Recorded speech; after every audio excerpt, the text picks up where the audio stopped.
When people hear the name Steve Martin, they don't immediately think scandal, grudges, or Hollywood feuds.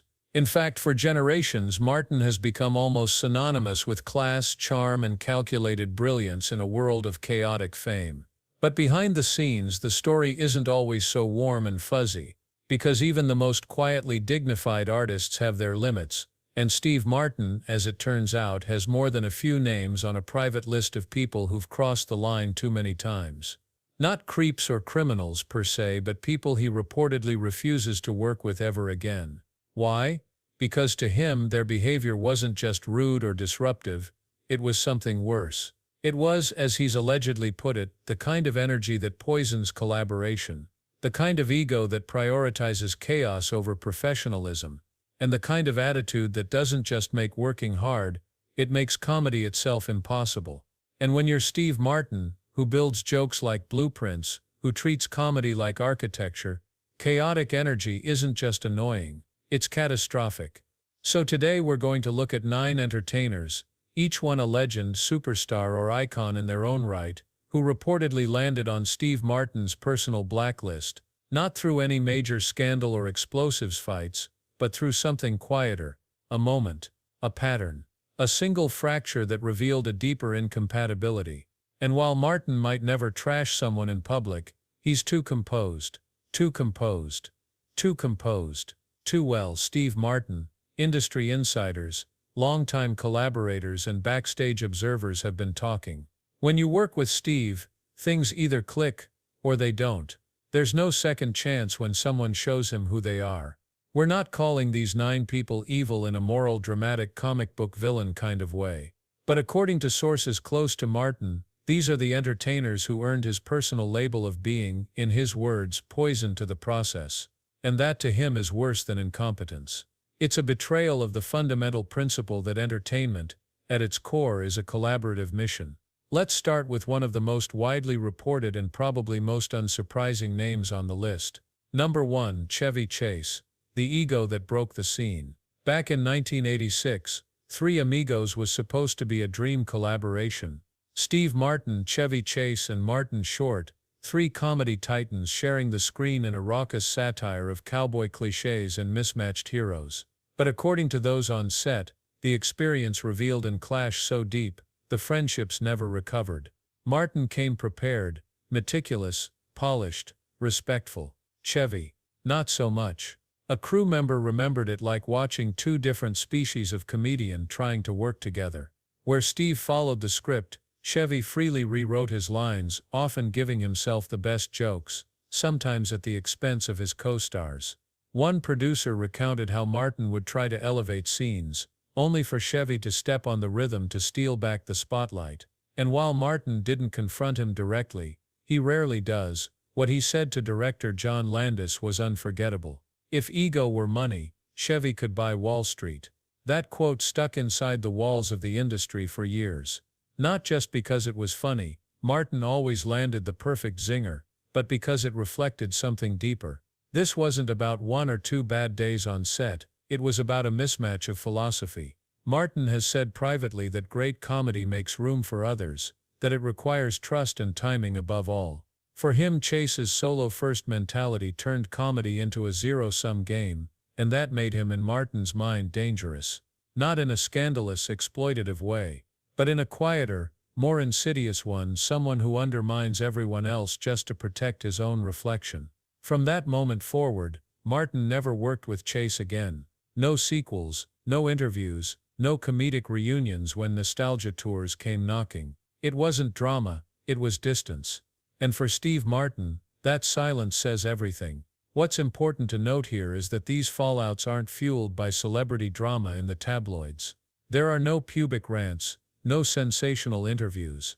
With Steve Martin, rejection is quiet, polite, but permanent.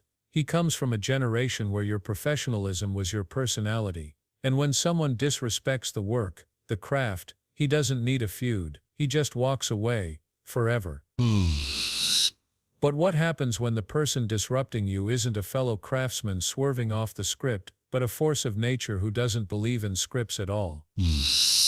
That brings us to our second name on the list, someone whose comedic style is as explosive as Steve's is engineered, and whose very presence turned a room of order into a swirling circus.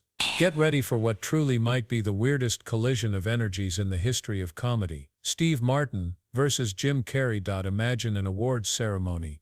Tuxedos, teleprompters, spotlights, everything precise, rehearsed, timed to the second. And smack in the middle of it, Jim Carrey, pure, unfiltered, hurricane energy. Jim Carrey steps up to the mic. He starts giving his acceptance speech, and at first it's funny, wild, weird, unpredictable, as you'd expect, but then it keeps going, and going.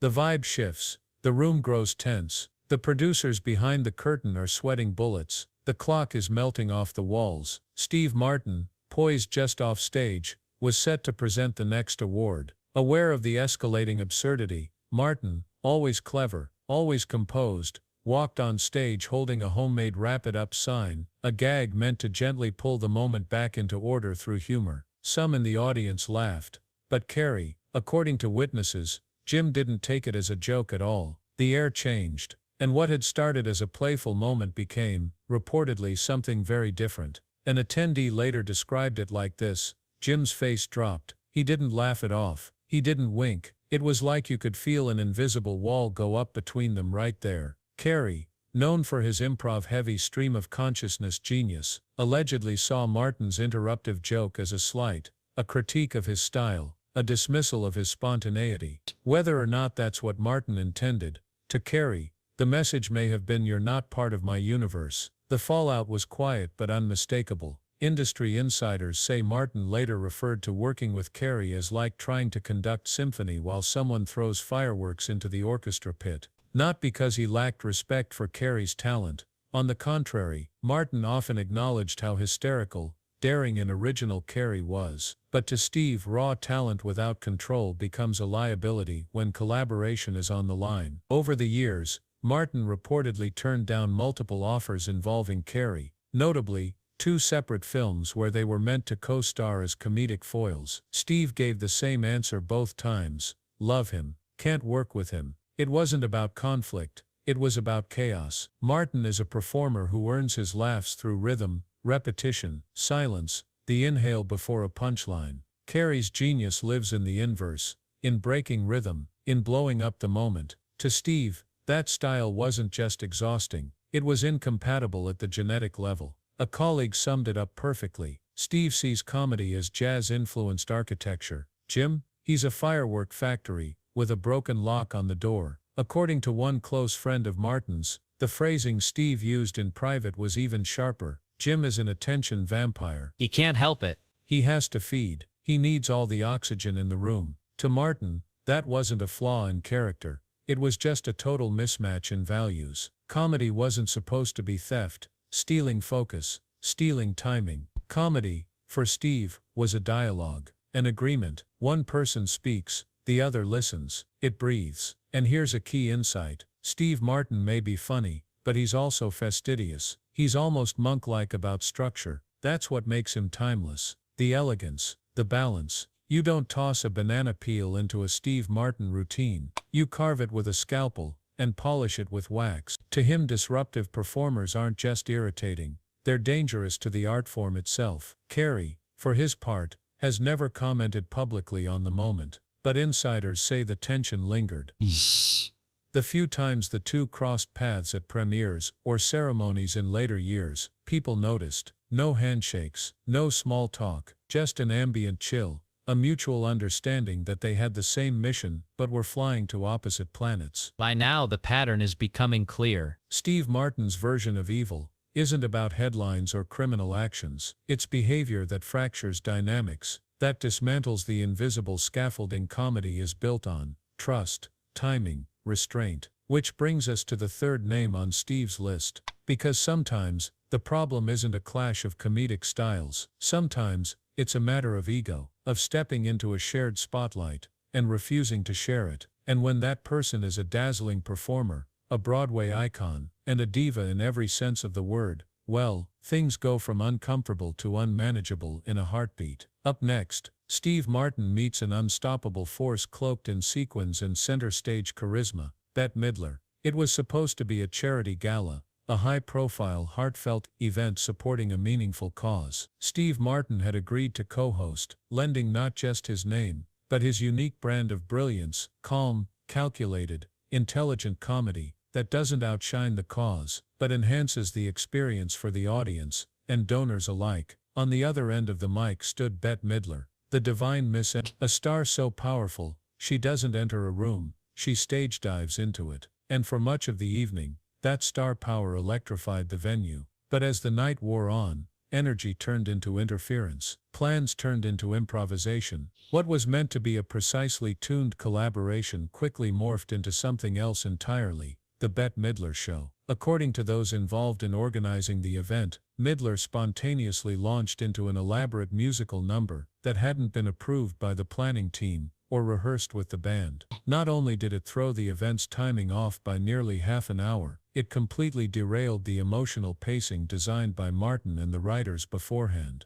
The intention had been a blend of reverent comedy and heartfelt fundraising. Instead, the moment ballooned into what insiders called a self-performed victory lap. Witnesses backstage noted that Martin's reaction was composed on the surface, but under the veneer, there was tension. He remained polite, Smiled for the cameras, even delivered a charming closer to help bring the schedule back on track. But shortly after, he quietly left the event, leaving behind a donation and, according to one server close to the scene, a handwritten note that read, "Tell Bette it came from her biggest fan." Silence. That comment, with Martin's trademark dryness, said more than any confrontation ever could. Because if there's one thing Martin values above all else, it's intention. Respect not just for the audience or the craft, but for the mission, especially when the mission is about more than showbiz.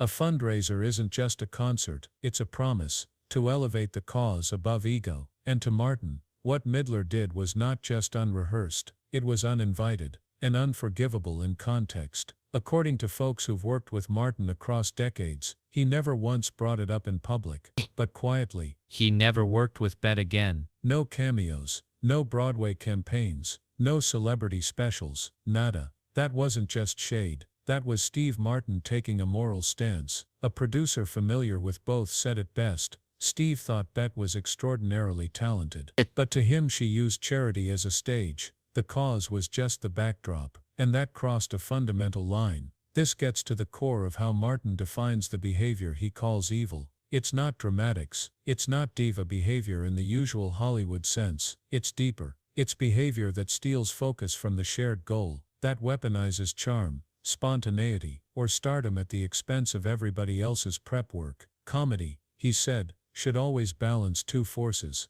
clarity and generosity. You lead the show, but never by making others invisible. That's what Bette allegedly did, not out of malice, but out of instinct. The performer's hunger to light up the room, even if that means taking control of a space meant to be shared. And for Steve, someone who's sacrificed punchlines, if it helps the scene breathe, who builds moments that make other people shine, that was more than unprofessional. It was antithetical to everything he believes comedy is supposed to be. One longtime director who worked with him during that time put it bluntly. Steve considered it performative narcissism, a beautiful voice, a massive talent, but all angled in one direction toward herself. And it's not that Martin has some puritanical view of performance. The man's been in some of the loudest, most absurdist comedies of the last 50 years. But even in those projects, there's precision, preparation, honor among artists. Anyone can improvise, but to improvise inside the lines, that takes real genius. This wasn't it. And so Midler joins the list, an icon, a powerhouse, a legend, and someone Steve Martin will never again stand beside on a stage. But let's shift our focus now, from divas to disruptors, because sometimes the issue isn't a performer trying to own the room. Sometimes it's someone who doesn't care what room they're in at all, someone who brings unpredictability into every moment, like it's a badge of honor, someone who believes chaos is comedy. And in Steve Martin's careful clockwork world, that kind of unchecked spontaneity isn't brilliance, it's destruction. Which brings us to the fourth name on this quietly curated blacklist, a man known for wild timing, sharp wit, and emotional volatility. Their quote, as a kind of electricity that Bill Murray brings into a room. It's charming, unnerving, magnetic. You never really know Know if you're witnessing genius or gearing up to survive it. In movies, that volatility plays to his advantage. In interviews, it makes him unforgettable. but behind the scenes, Especially on sets run by people who value timing, structure, and preparation, it becomes something else entirely. And for Steve Martin, that something else became a deal breaker. The incident that reportedly drove a wedge between the two comedy giants didn't happen on a movie set, or even during a long project. It happened on live television. The 1980s, a major late-night show. Both were booked for a co-appearance, Martin with his carefully honed monologue segments at the ready, Bill with whatever was floating through his brain that day. According to several crew members present, the segment had been rehearsed, at least on Martin's end. he had run through beats, Prepped his transitions, and timed a visual gag to the second. But when the cameras rolled, Murray showed up late, off book, and openly mocked the format within seconds of sitting down. He wasn't just riffing, they say, he was dismantling, tearing through Martin's structure like a wrecking ball through scaffolding. You could see Steve trying to recover, to salvage the rhythm, said one stagehand who worked that episode. But Bill kept throwing punches, not literal ones, but comedic jabs, interruptions, curveballs. It wasn't chemistry, it was combat. According to insiders, Martin didn't say anything that night. He finished the interview, he smiled, he shook hands, but he also left with a decision already made. He would never share a stage with Bill Murray again. This doesn't mean he Didn't respect Murray as a performer, quite the opposite. In fact, Martin allegedly referred to Bill as brilliant but reckless, a performer so talented, he didn't need order, but so volatile, he didn't care about it either. And that, for someone like Martin, isn't just a professional hazard, it's personal.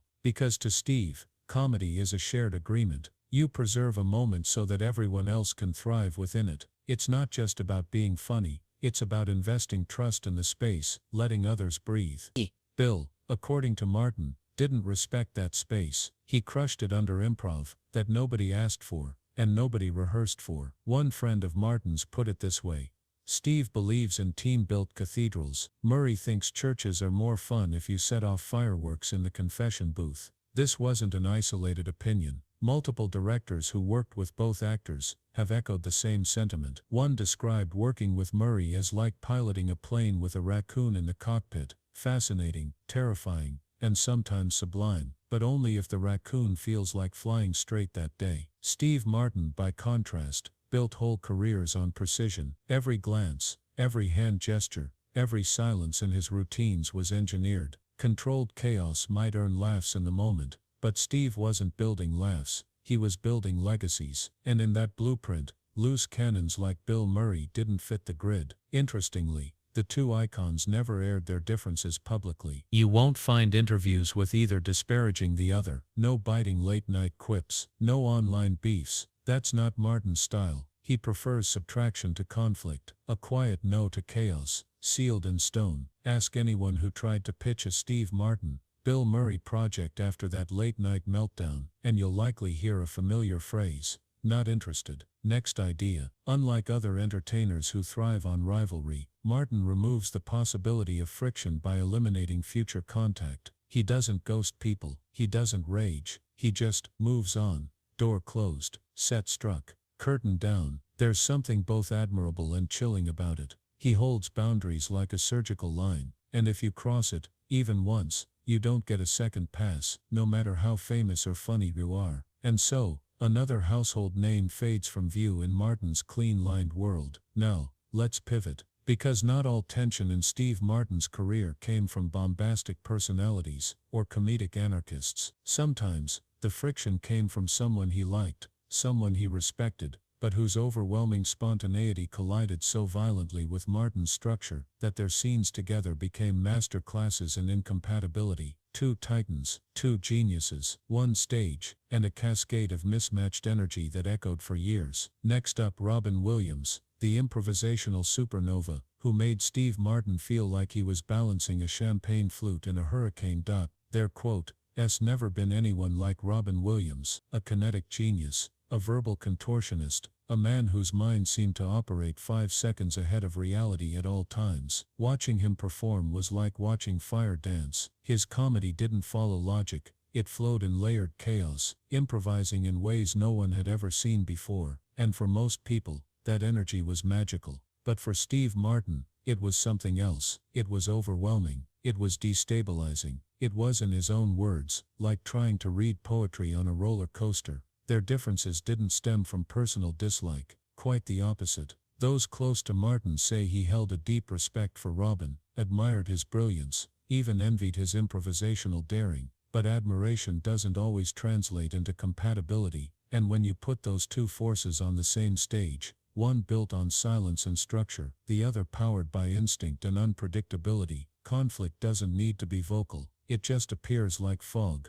slowly filling the space between them. Their most memorable shared experience came in the early 1990s during a famous late-night appearance. Martin arrived with an airtight comedy segment, scripted jokes, engineered rhythm, rehearsed timing. Robin arrived as Robin, a lightning storm in human form. Within minutes, Martin's structured narrative was derailed, upended by Williams' spontaneous riffs, voice imitations, and verbal loop-de-loops. You could see Martin smile. You could also see him reach, reset, pause, trying to paddle back to his flow. He never got the chance. The moment belonged to Robin. He had taken it, not maliciously, not in competition, but simply because that's who he was. A singular performer, who turned every stage into his own jazz symphony. But to Martin, comedy isn't jazz. It's not chaos, it's math. There's rhythm, sure, and even freedom, but within pre-written bars. It's a discipline, not a dance floor. As one director who helmed both actors put it, Steve writes music like a symphony. Robin played like Coltrane on a spree. Both are brilliant. Put them in the same room, you get static, not harmony.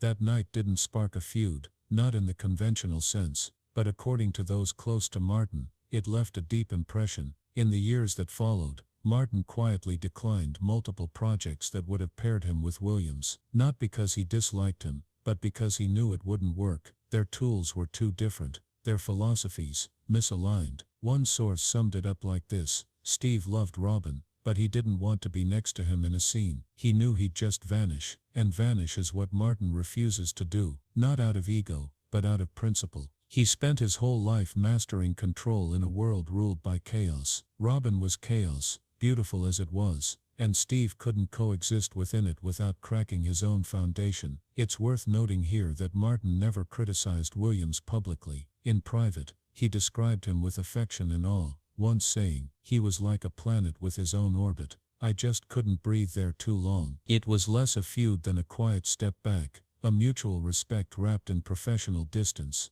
But the list doesn't stop there, because sometimes the disruption to Steve Martin's world wasn't just philosophical, but procedural, behavior that broke not just rhythm, but time itself. Number 6, Goldie Hawn, The Schedule Killer. Their film together, House Sitter 1992, was meant to be a whimsical rom-com, and on screen it worked. The chemistry was charming, the performances strong, but behind the scenes, Goldie Hawn reportedly operated on a schedule that might generously be described as improvisational, and less generously as disastrous. Martin, notorious for his punctuality and obsessive respect for call sheets, found her late arrivals frustrating, not just for him, but for everyone else waiting to shoot. According to a crew member from the film, Goldie was magnetic, sweet, funny, but she made her own rules. Steve hated that, and it didn't stop at scheduling. Sources say Hawn frequently changed her lines mid-scene, leaving Martin scrambling to adjust in real time.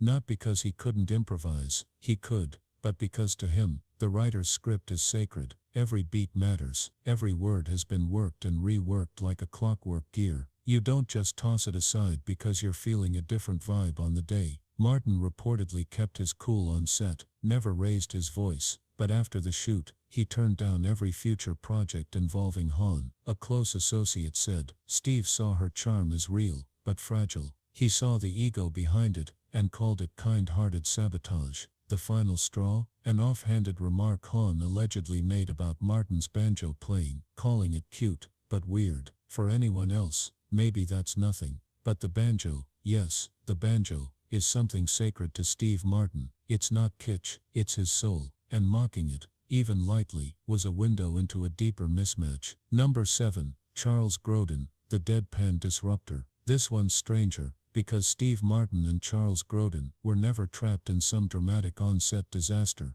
In fact, they never even co-starred. But Martin saw Grodin perform in ways that disturbed him, and it was enough. It happened during a Tonight Show appearance. Grodin was in full difficult guest mode, playing hostile, resisting Carson's questions, and delivering smirking one-word answers. It was part of his television persona. The audience laughed at the awkwardness, but backstage, Martin reportedly grimaced. To him, this wasn't edgy humor, it was sabotage. Steve watched Grodin like someone watching a car veer out of its lane, said a witness. He kept muttering to himself, like this isn't a bit, this is a hijacking. Martin respected the show too deeply to find it funny, and respected Johnny Carson even more. That level of unsignaled discomfort wasn't comedy to him. It was cruelty masquerading as irony. He turned down Grodin-centered projects for the next decade. Number 8. Don Rickles. The insult cuts too deep. Don Rickles is a comedy legend. No one disputes that. He built an empire out of mockery,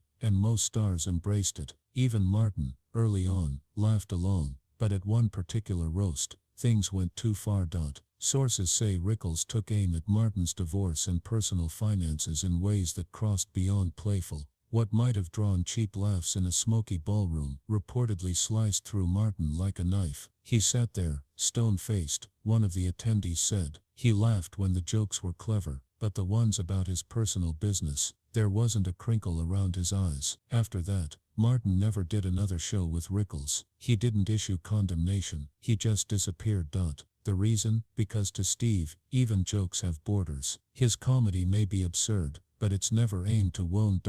Number 9. Burt Reynolds, the prankster turned problem. Reynolds was legendary for his Tonight Show hijinks, the water pistols, the shaving cream pies, the wrestling antics. For some, it was hilarious. To Steve Martin, it was sabotage. One appearance where they were scheduled back-to-back nearly spiraled into chaos. Reynolds launched a prank that disrupted Martin's delivery, forcing him to abandon his planned closing segment. A performer who had treated the set like a ritualized theater found himself elbow-deep in kindergarten lunacy. A producer said Martin grumbled afterward. He was funny, until he wasn't. It wasn't tension, or anger, or betrayal. It was deeper, exhaustion. The kind of decision you make once and forever.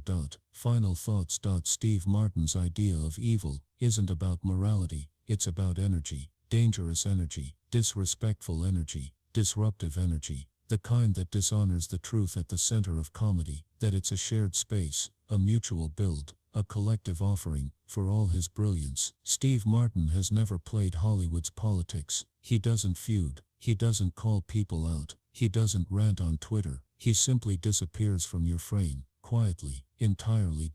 And if you land on his list, there's no ceremony, no confrontation, you just never work together again. Not because he hates you, but because he spent a lifetime constructing comedy, like a cathedral, and there's no room in that sacred space for wrecking balls, no matter how famous, talented or charming they might be.